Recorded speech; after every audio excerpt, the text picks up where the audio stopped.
Hey guys, are you ready to hit the gas pedal towards a career in the automotive industry, but are still wondering whether school is worth it or not? Join me as we go over the education, jobs, and different career paths that you can take in the automotive industry, and just a breakdown of everything so you know what's worth it and which way best for you.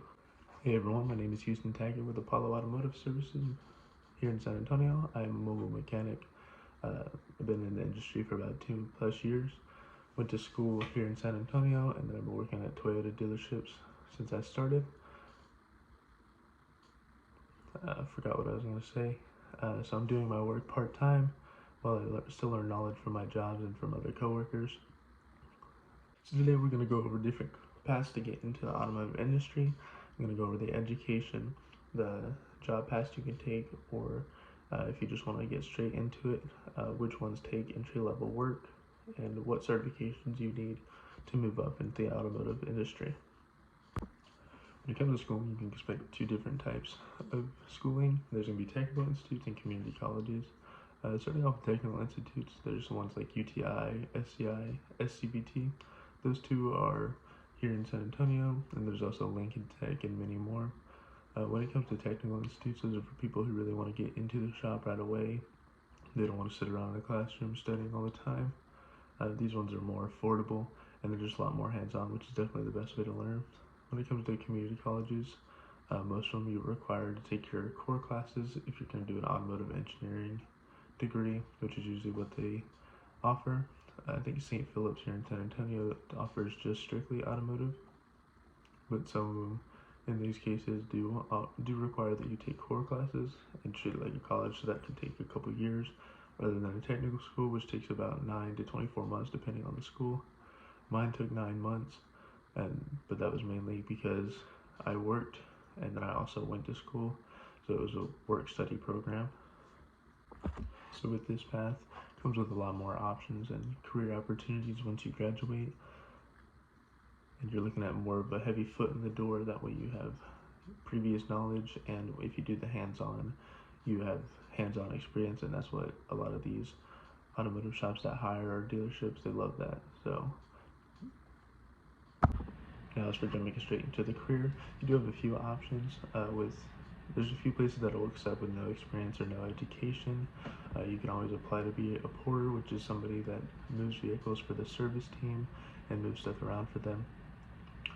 Or you can jump into places like Take 5, Jiffy Lube, Discount Hire, those types of places.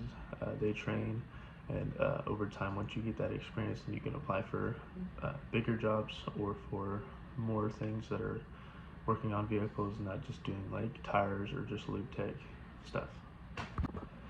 This path will typically take a little bit longer because you have to build up that rapport or that experience with these shops and the places in your area. So that means you'll have to put yourself out there a little bit more and show the initiative of wanting to learn. As if you went to school, you already have that rapport that you completed these tasks and that you show that you've done the training for this career. There's an infinite number of tests and certifications you can take for this career field. I'm going to put the basic ASC ones right here. It's going to be A1 through A9 and then G1. So those are basically your most common ones that people take. Most schools will help cover the entry-level fees for those testings, and then you'll take the other two on your own. If you're not going to school and you're just going to jump straight into it, you're going to need at least 2 years of related experience to the automotive field, and then you have to be working a current automotive related job. So getting those certifications will help you move up quicker either way. They're definitely good for your applications and your resumes. Most dealerships will actually pay for your testing and stuff like that. So if you were to start as a porter at a dealership and then work your way into lube tech, most of them cover that for you, and that way they can help improve their techs and make a good investment for them. So basically, either path you go, you're eligible for certifications, which will help you move up quicker. Any certification is better than no certification. But going back on what we went over today, schooling definitely going to take a lot of time and money, which it can be good for you, it can be bad for you, just depending on where you're at and which way you need to go. But with that working out where I only went 1 day a week, I got to work full time at a Toyota dealership, so that's where I got most of my experience, was all hands-on And then I continued to go to a different dealership where I got even more hands-on. I was able to move up quicker as I got those ASCs faster than a lot of techs around me. But schooling alone has its own pros and cons. Cons could mean if you take a college course, then you could be looking at a 4-year college degree and taking more time than you need. You won't have time to get hands-on outside of that. Unless you do a technician program, then you're looking at a couple months program, and then you're looking at a lot more hands-on that way. So I guess the pros for this would be that you're not in a classroom, you're getting straight to work. That hands-on experience is definitely a lot better than paperwork and doing textbook work. The cons, though, you're paying everything out of pocket.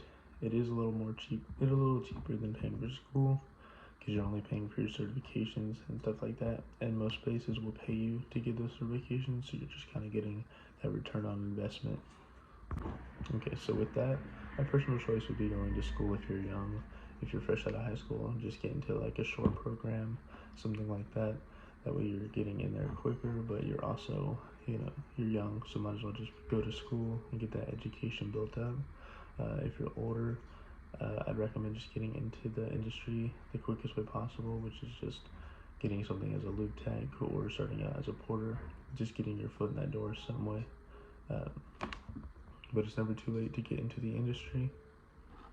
Like I said earlier, I'm going to link down at the bottom some free ASE testing for the entry level.